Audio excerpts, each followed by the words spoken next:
700 men from a town called Thespiae stayed at Thermopylae to die beside the Spartans, and history erased almost every one of them.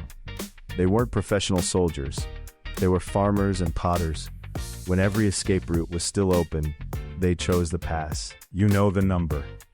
300. 300 Spartans against an empire, holding a mountain pass against the largest army the ancient world had ever assembled. It's carved into films, comic books, and the imagination of anyone who's ever heard the word Thermopylae. But the number is a lie of omission, because on that final day, the men holding the pass were not only Spartan. Standing shield to shield with Leonidas were roughly 700 hoplites from a single Greek city, Thespiae. That's more than twice the number of Spartans. And unlike the Spartans who were bred from birth for war, the Thespians had no such destiny. They were citizen soldiers from a small town in Boeotia, north of the great powers, men who farmed their fields, sold their pottery, raised their children, and picked up a spear only when the city called. Easy to overlook then, easier to forget now. Here's what makes their choice unbearable. When the battle was clearly lost, Leonidas dismissed most of the Greek army. Thousands marched away with his blessing. The Thespians could have gone with them. No one would have called them cowards. The road home was open, the cause was already lost, and their families were waiting. They stayed anyway, all 700, and to understand why that decision still echoes 25 centuries later, you have to understand exactly what they were staying to face, and how the past that was supposed to save them turned into a tomb. In 480 BC, the Persian king Xerxes crossed into Greece with an army so large that ancient writers reached for the language of myth to describe it. Herodotus claimed millions. Modern historians think the real figure was somewhere between 100 and 300,000 fighting men. Still an overwhelming force.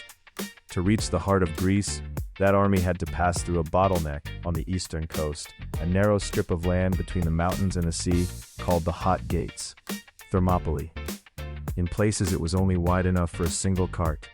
That geography was the whole strategy. In a wide open field, numbers win.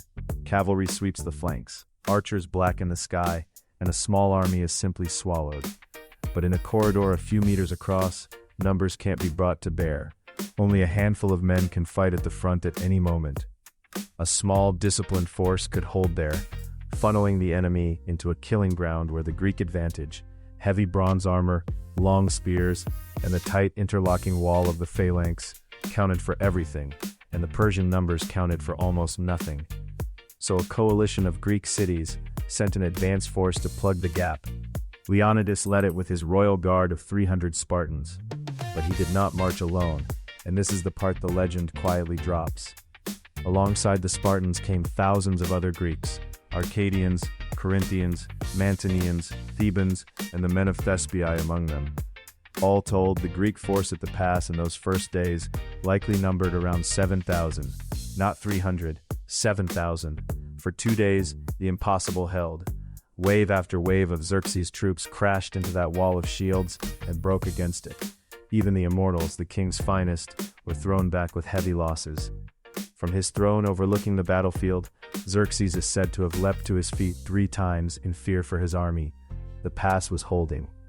But on the third morning, everything changed, because a Greek betrayed his own. A local Greek named Ephialtes came to Xerxes with a secret. There was a hidden mountain track, a goat path that curled up through the hills and came down behind the Greek position. His name would become the Greek word for nightmare. To this day, in Greek, an Ephialtes means a nightmare and a traitor. That night, the Persian elite troops, the so-called immortals, named because their 10,000 ranks were always kept exactly at full strength, set off along the track under cover of darkness. Leonidas had foreseen this danger. He had posted a detachment of 1,000 Phocian Greeks to guard the mountain path. But when the immortals came climbing out of the trees at dawn, the startled Phocians pulled back to a nearby hilltop to make a stand, and the Persians, uninterested in fighting them, simply flowed past and kept descending toward the pass below. By dawn, Leonidas knew. Scouts came running with the news no commander wants to hear. The enemy was behind them. The pass was no longer a shield. It was a trap. The Greeks were about to be surrounded and crushed from both directions. And so Leonidas made a decision that has been argued over ever since. He called a council, and he released the army. Go home, he told the contingents from the cities to the south. Live. Fight another day, on ground that can be won. Thousands took the offer. But here is where the story you know goes silent, because not everyone left. Watch closely, because what happened next is the whole point. When the order to withdraw went out, most of the coalition marched away down the mountain. That was not cowardice. It was strategy, living soldiers who could defend Greece another day. But when the dust settled, 3 groups remained at the hot gates. The 300 Spartans stayed. They had no choice under their law and their king's will. Retreat was not in their code. Around 400 Thebans stayed too, though ancient sources argue bitterly over whether they were held back as hostages or remained of their own accord. And then there were the 700 men of Thespiae, under their commander Demophilus. They were free to go. No law bound them. No king commanded them. Their city was not even a great military power. They were, by any reasonable measure, exactly the men who should have taken the road home to their families. They refused. Every one of them. Herodotus tells us plainly, the Thespians were not willing to abandon Leonidas and his men by departing. They stayed of their own free will, to fight and to fall. Think about what that means. The Spartans stayed because they were Spartans. Retreat was a disgrace their society could not survive, and their king had chosen this ground to die on. But the Thespians had no such chains. They came from a city that would still stand whether they lived or died. They had wives, farms, workshops, futures, and they weighed all of that against the chance to stand one more day beside the men holding the gate of Greece. And they chose the gate. A choice made under law is duty. A choice made freely, with the road home in plain sight and nothing forcing your hand, is something rarer. It is the purest form of courage there is. And 700 ordinary men made it, together, in the space of a single morning. On that last day, Leonidas did not wait to be surrounded. He led his men out from the narrow wall where they had fought before, into the wider part of the pass, to kill as many of the enemy as they could before the end came. The fighting was savage. Spears shattered, and the Greeks drew swords. When the swords broke, Herodotus says, they fought with hands and teeth. Leonidas fell, and a furious struggle erupted over his body, the Greeks driving the Persians back 4 times to recover their king. Then the immortals arrived from behind, and the trap closed.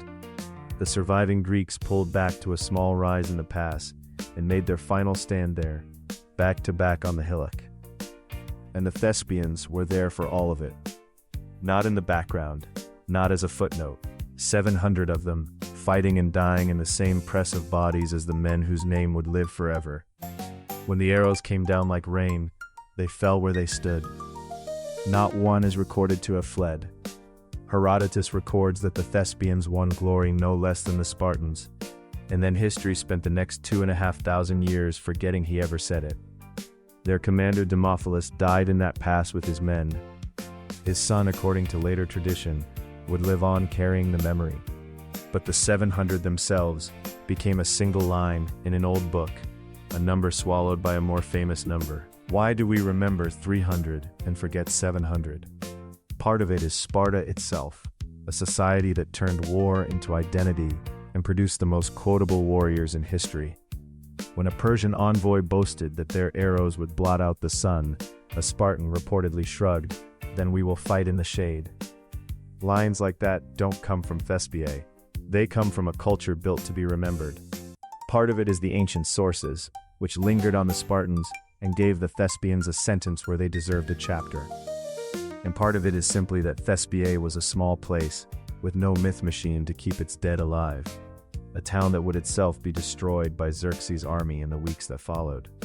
But the erasure came at a cost to the truth. Because the last stand at Thermopylae was never only Spartan. It was Greek. It was a shared act of defiance by men from more than one city, including hundreds of ordinary volunteers who had every reason to walk away and did not. For the Spartans, a famous stone told passers-by they lay there, obedient to Sparta's laws. The Thespians, historians note, were honored too, but their monument and their memory faded far faster. They deserve better than a footnote. If this changed how you see Thermopylae, subscribe. We bring back the people history left out of the story every week.